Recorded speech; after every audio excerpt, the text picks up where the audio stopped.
নিয়াত করতে হবে যে এই রমাজানটাতে আমি আমার সমস্ত গুনাহ মাফ করানোর চেষ্টা করব। কারণ নবী সাল্লাল্লাহু আলাইহি ওয়াসাল্লাম বলেছেন, সেই ব্যক্তির জন্য ধ্বংস যে ব্যক্তি রমজান মাসকে পেয়েছে কিন্তু তার গুনাহ মাফ করাতে পারেনি।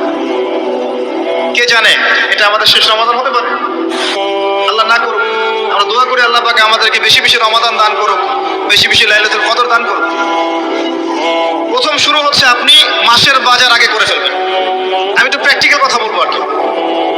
আপনি রমাদান মাসের বাজার এই শাবান মাসে করে ফেলার চেষ্টা করেন, পারলে ঈদের শপিংটাও করে ফেলার চেষ্টা করেন। রমজান মাসে বেশি বাইরে যাবেন এবং টাকা পয়সা নিয়ে গিয়ে স্ত্রী সন্তানের হাতে দিয়ে দিবেন না, যাও বাইরে গিয়ে মার্কেটিং করে আসো।